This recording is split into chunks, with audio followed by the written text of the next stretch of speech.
seen people in forever. Not since Artorias and his bunch. You've met Artorias before? Met him? Boy, I tell you what, I've done way more than that. Once, we all went adventuring with Artorias and the king himself. If you can believe it. We traveled the world, purifying malevolence and spreading the blessings of Malakim. Wait, the king? Yes, ma'am.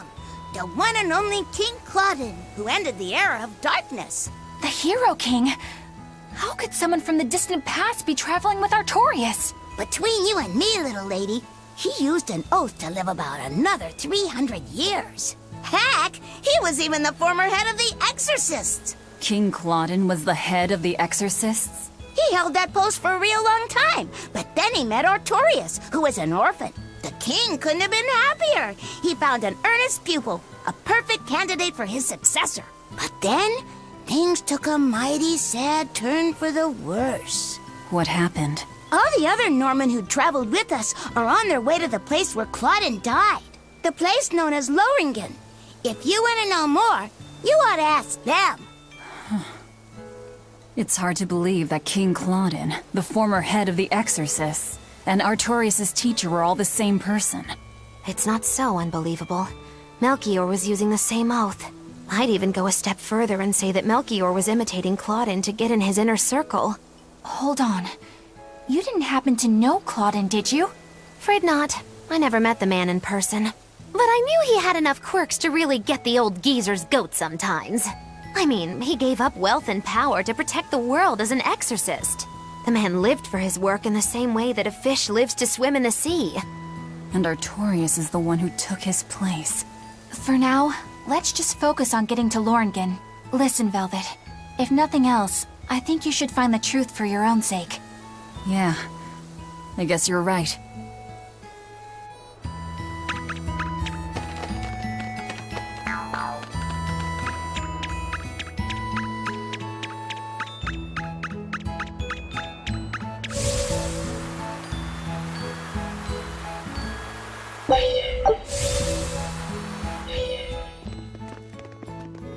Oh, it's Jude and Milla. What are you two doing here? Is there any chance the two of you are the harbinger of the end? No, we're not. But the Harbinger has entrusted us with his battle.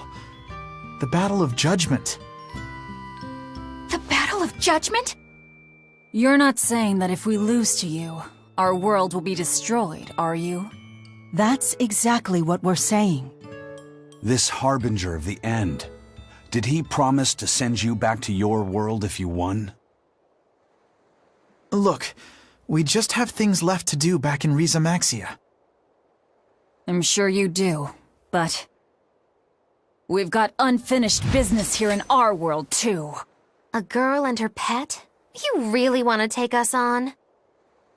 Not a pet. Magikazam! A human!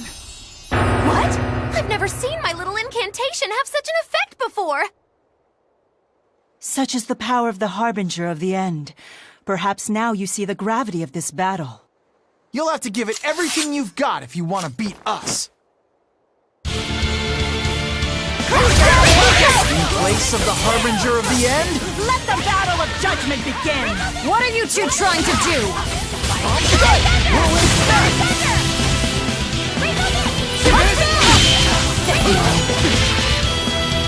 take this!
Die!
Flames, water dance and wind be my blade, my spear. I call thee. Element water. Overdrive. Mirage Blade!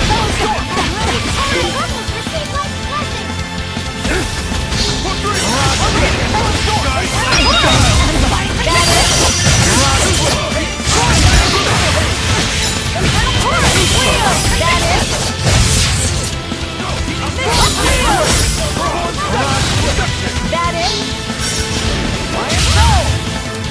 Whirling assault.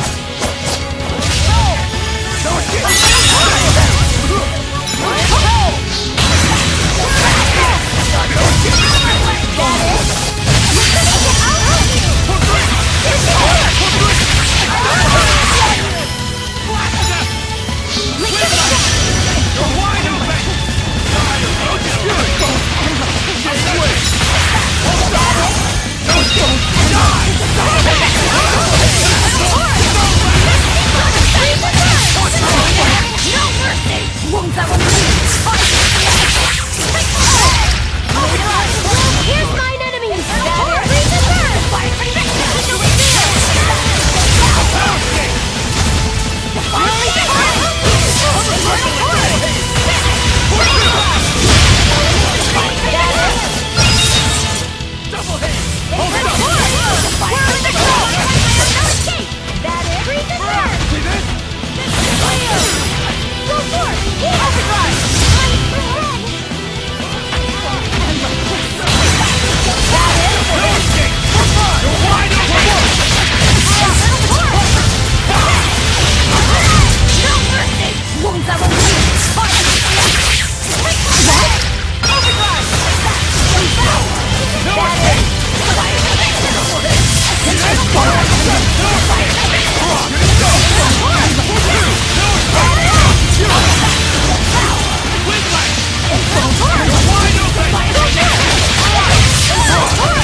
I think we're done here.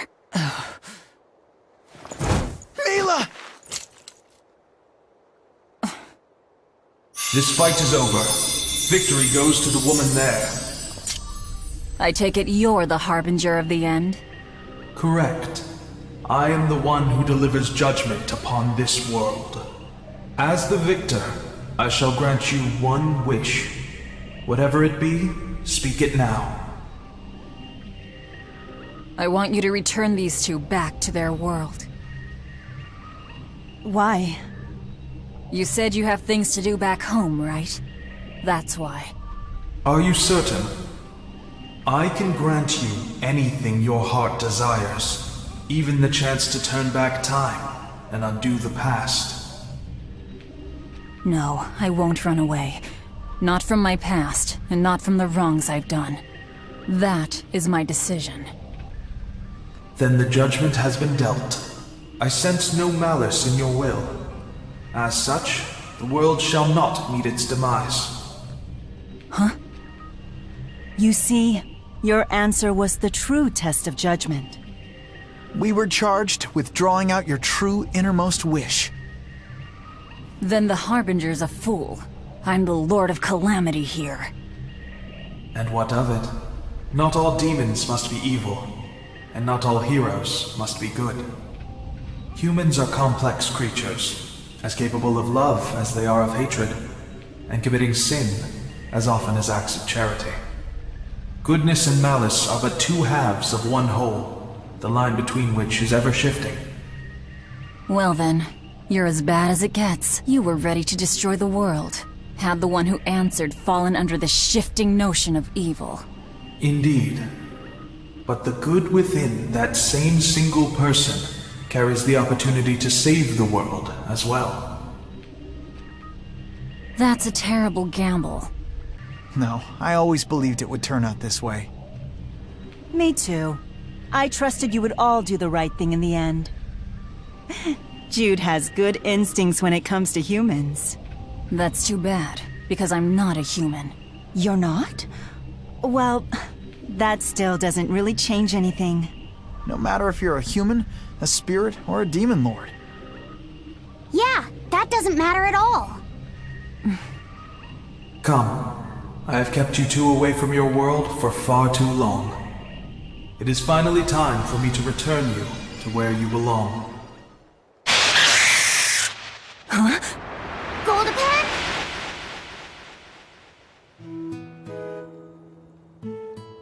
Was that Goldapan talking just now? When the end times come, a talking Pengyone will declare judgment upon the sinful.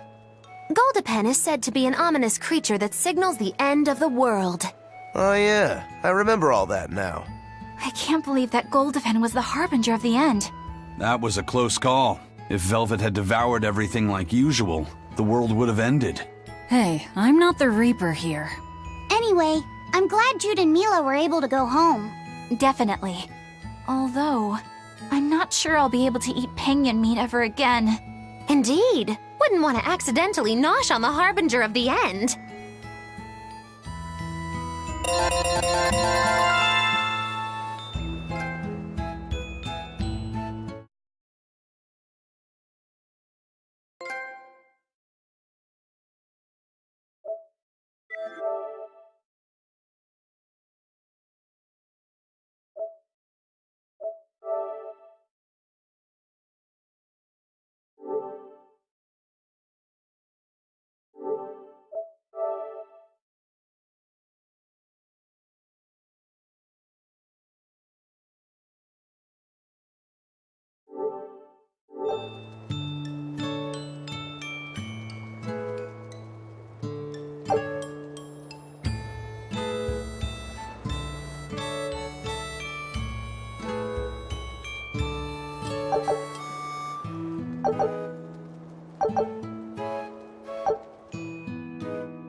You